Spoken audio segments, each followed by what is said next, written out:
Pak Teguh, guru mapel bahasa Indonesia. Terima kasih Pak Teguh sudah menyempatkan waktunya untuk memberikan kita. Nah, sekarang saya akan melakukan percakapan praobservasi. Sebelum saya observasi di kelas Pak Teguh, ada beberapa pertanyaan yang ingin saya tanyakan kepada Pak Teguh. Oke. Jadi tujuan pembelajaran Pak Teguh hari ini apa? Jadi hari ini materinya adalah kalimat objektif dan subjektif. Jadi tujuannya dari materi ini diharapkan nanti anak-anak dapat memahami dan membedakan apa itu objektif, apa itu subjektif, sehingga dari situ nanti bisa kita kembangkan untuk praktek membuat kalimat objektif. Langsung seperti itu. Baik, jadi materi yang akan Pak Teguh bahas hari ini adalah kalimat objektif dan kalimat subjektif. Dari materi itu, area mana yang akan dikembangkan Pak Teguh hari ini? Untuk area itu ada dua, jadi ada pengetahuan dan keterampilan. Kalau pengetahuan, anak-anak itu bisa memahami, bisa membedakan. Nanti kalau keterampilan, anak itu nanti praktek, karena kita ada teknologi sekarang seperti HP, jadi anak itu nanti prakteknya bisa di Canva, seperti itu Pak. HP yang disiapkan. Jadi area pengembangannya Pak Teguh ada dua di aspek pengetahuan dan aspek keterampilan ya Pak Teguh. Bagus sekali, saya sangat tertarik dengan pembelajaran Pak Teguh dengan area yang akan dikembangkan oleh Pak Teguh. Sebelum kita mulai Pak Teguh, ada satu pertanyaan lagi. Strategi dan metode yang akan digunakan Pak Teguh hari ini apa? Dalam materi ini saya menggunakan strategi diferensiasi produksi. Jadi nanti anak-anak setelah menggunakan itu akan berhasil. Nanti yang bisa kita sama lah biasanya seperti itu. Itu jadi setelah ini kita persiapan untuk Terima kasih Pak Teguh, ini sangat menarik sekali perencanaannya. Kita lihat lagi nanti bagaimana prakteknya. Terima kasih. Oke, kita bisa menuju ke kelas. Terima kasih.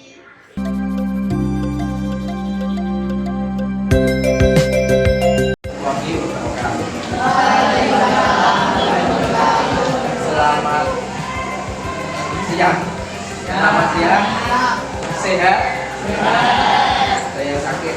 Ada yang nggak masuk? Baik anak-anak, kemarin kita sudah belajar tentang apa? Membuat teks laporan hasil observasi. Ini pelajaran kita kemarin. Ada yang di kantin, mengobservasi kantin, ada yang di indoor, ada yang di ini kemarin kita cek semuanya sudah paham. Hari ini kita akan belajar tentang dua, yaitu kalimat objektif. Apa? Objektif. Hah? Objektif. Apa tuh? Objektif. Yang kedua,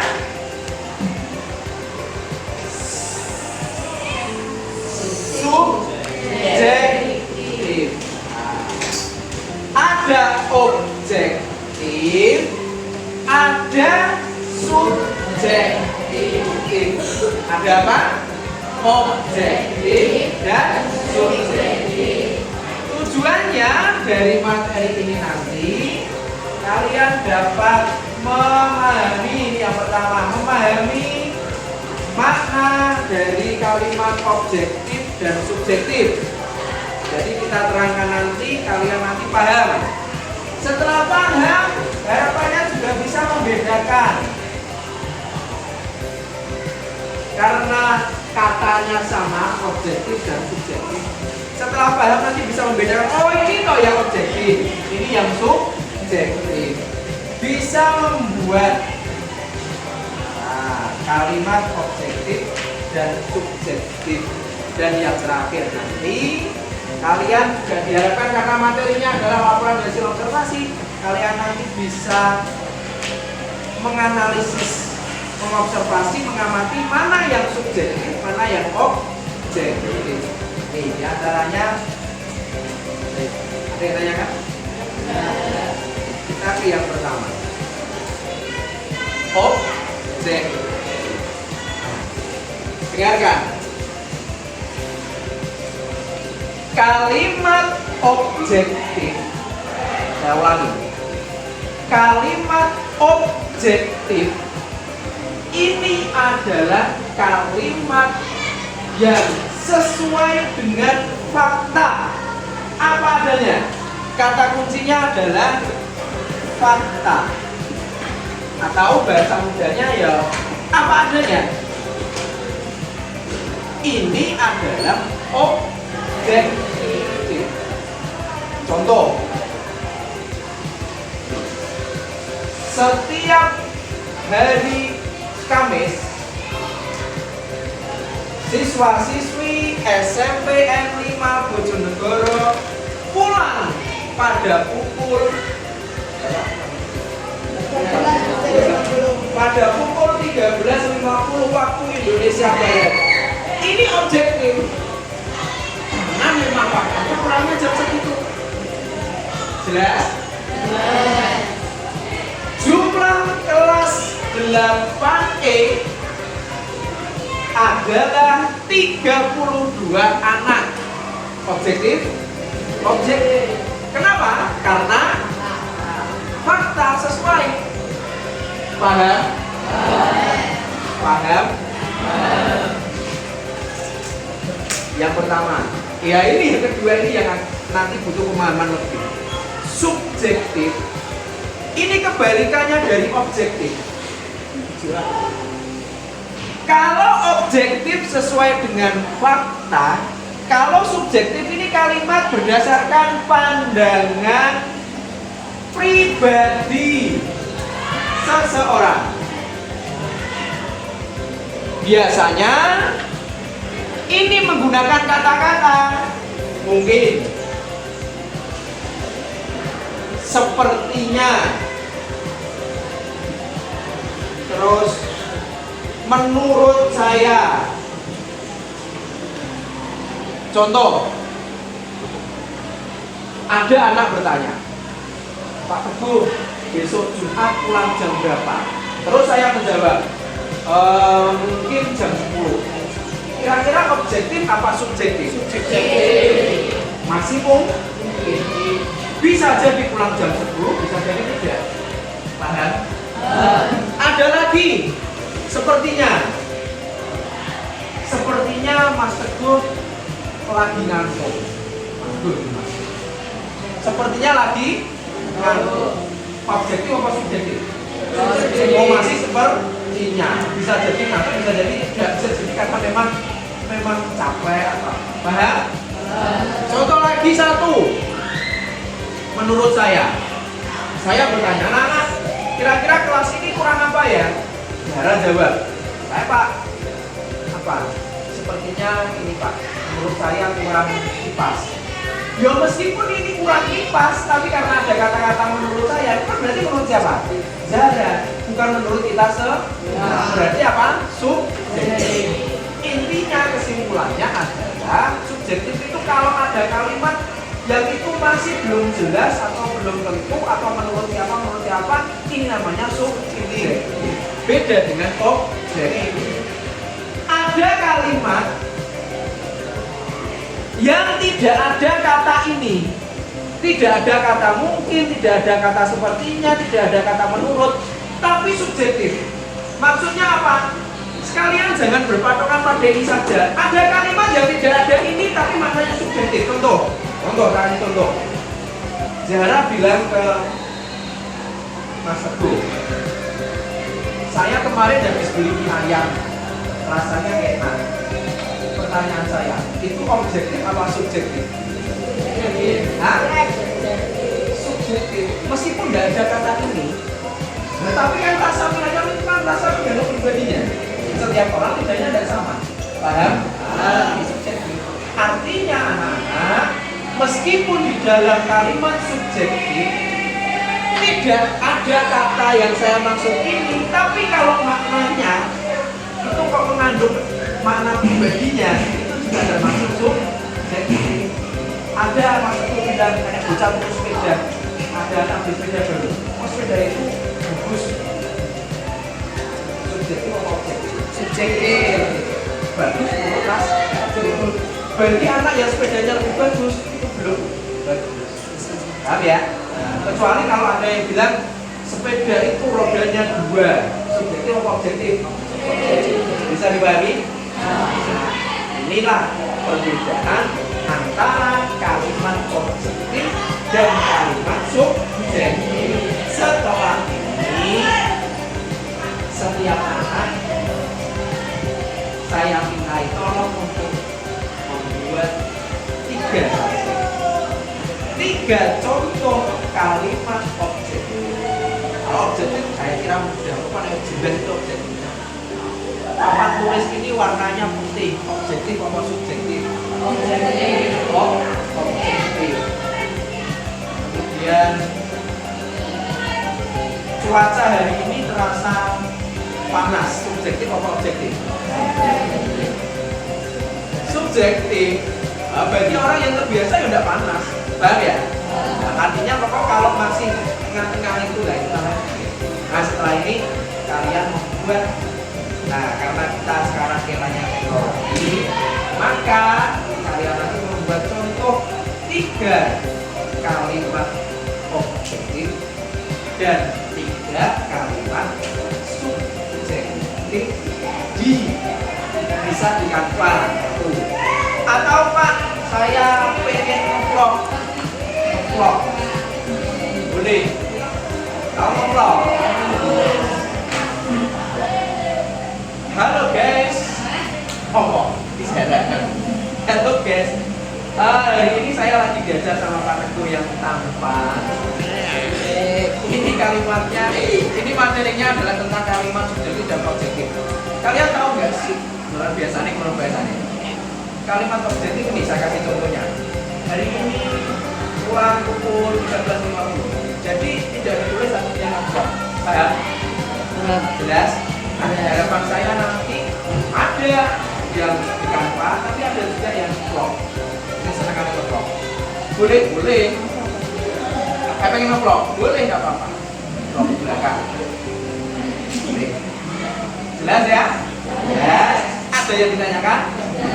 Sangat jelas? Saya ulangi, jadi kesimpulannya adalah kalimat objektif ini yang sesuai fakta atau apa adanya. Syukur-syukur kalau ada datanya itu malah enak. Menurut data menurut data di sekolah, jumlah siswa SMA Negeri jumlah 900 sekian itu sudah itu objek. Kalau subjektif ini adalah menurut pandangan orang itu sendiri. Biasanya memang ada kata-kata mungkin sepertinya. Kalau tidak ada kata-kata ini, kalau maknanya nanti mengarah ke pandangan pribadi, ini juga subjektif. Contohnya tadi rasa mie ayam. Ini Banjara enak, belum tentu kata maksudku enak. Seleranya berbeda. Kalau paham, silakan nanti HP-nya di. Kita bisa kan Pak? Mana sekarang? Yang ngeplok tadi itu Banjara ngeplok ya?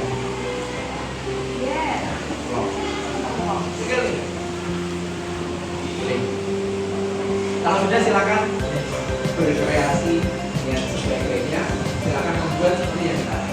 Selamat mengerjakan.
sudah selesai. Yang membuat di Canva sudah selesai. Ada yang selesai. Nah, coba. Iya.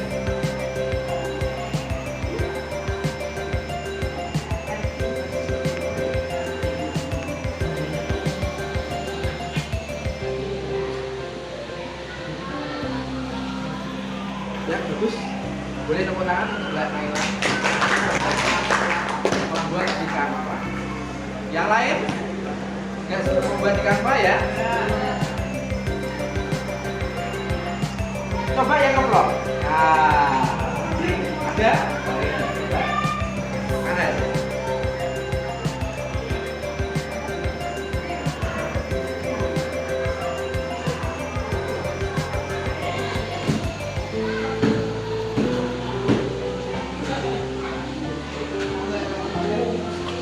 Oke, sip. Tepuk tangan untuk Mas. Ya, ini ada yang membuat ini Canva, ada yang membuat. Nanti bisa dipahami ya. Hari ini nanti tentang kalimat objek dan kalimat objek. Baik anak-anak, mohon didengarkan. Dari materi hari ini, apa kira-kira yang kalian pahami? Anak? Ya. Perbedaan atau bedanya kalimat objektif dan subjektif. Kira-kira dari materi ini, menurut kalian apa yang mungkin susah dibahas atau mungkin yang daya tangkap? Oh ini Pak, ini agak sulit saya. Ini kira-kira apa? Hah? Enggak, pelajaran. Subjektif untuk membedakan kalimatnya. Oh, Kan iya. beda-beda kan itu menurut pandangan pribadi. Bisa dibedakan apa yang Oh gitu.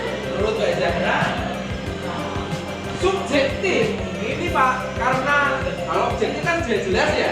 Subjektif ini harus benar-benar mengamati. Oh, ini kira-kira sudah masuk subjektif atau belum? Karena kan tidak harus ada ini gitu kan ya, tidak harus ada ciri-cirinya itu. Itu yang menurut Mbak Zahra lumayan susah. Kira-kira ke depan apa yang harus dilakukan Mbak Zahra agar cepat kembali? Memahami katanya lebih diamati berarti ya, lebih benar-benar diteliti. Nah, kuncinya adalah memang harus teliti. Loh ini memang berhubungan erat dengan bab kita kan, laporan hasil observasi. Memang harus lebih diobservasi, diamati, termasuk kalimatnya agar tahu nanti apakah ini termasuk subjektif atau objektif. Itu ya? Jelas untuk pertemuan hari ini? Nah, terima kasih.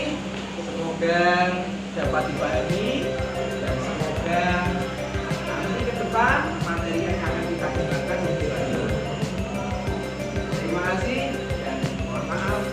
Assalamualaikum warahmatullahi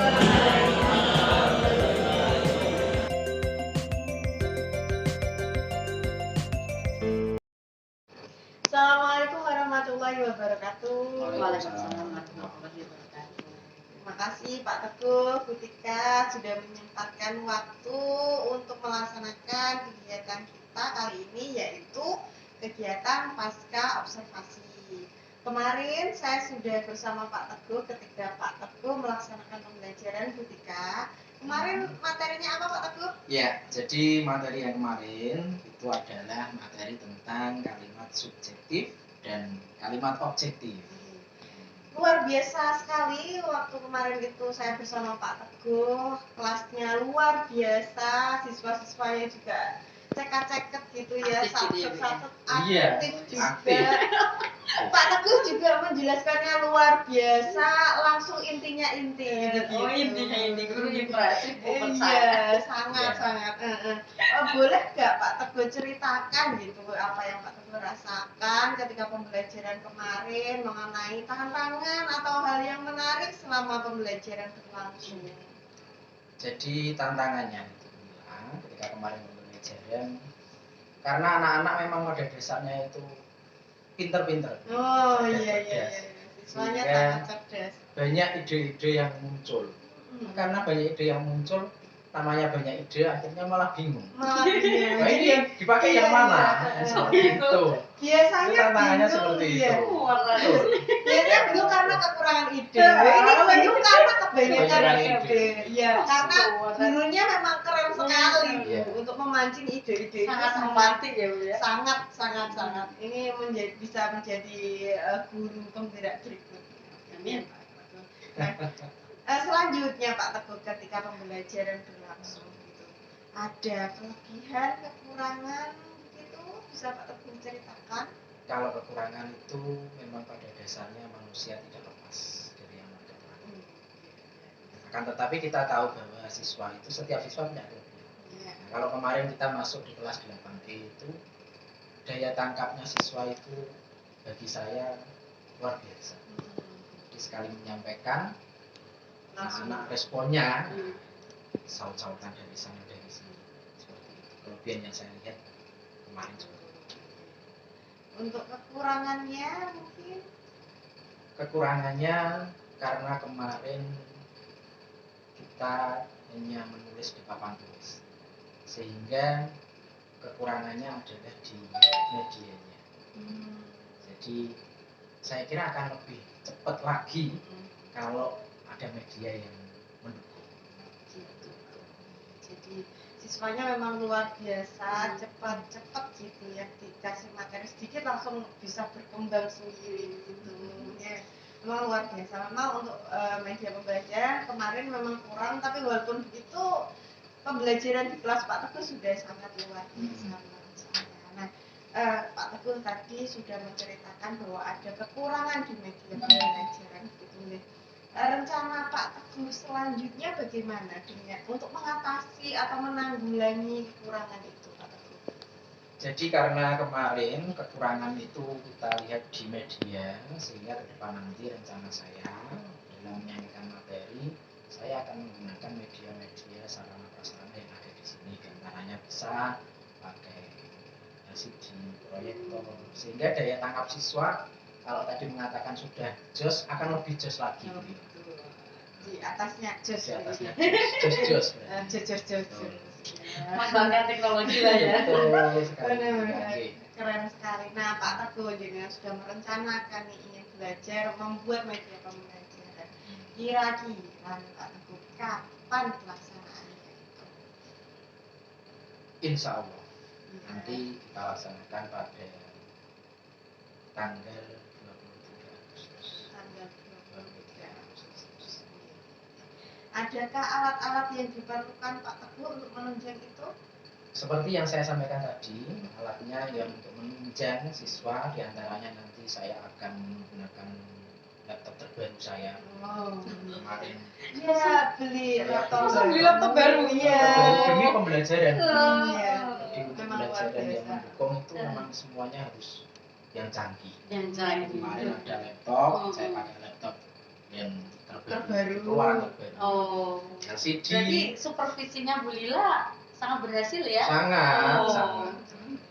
Di ada LCD, proyektor dan lain sebagainya. Demi anak-anak.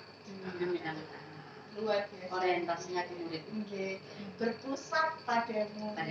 Nah, sudah cocok sekali untuk menjadi guru penggerak berikutnya. Seperti Obor perubahan. Ya, memang sangat ini bukan obor lagi, ini api unggun.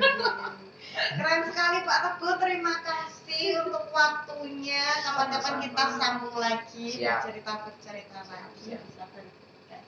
Oke, siap. Terima kasih. Matur nuwun selalu menjadi guru pembelajar yang Siap. kuat.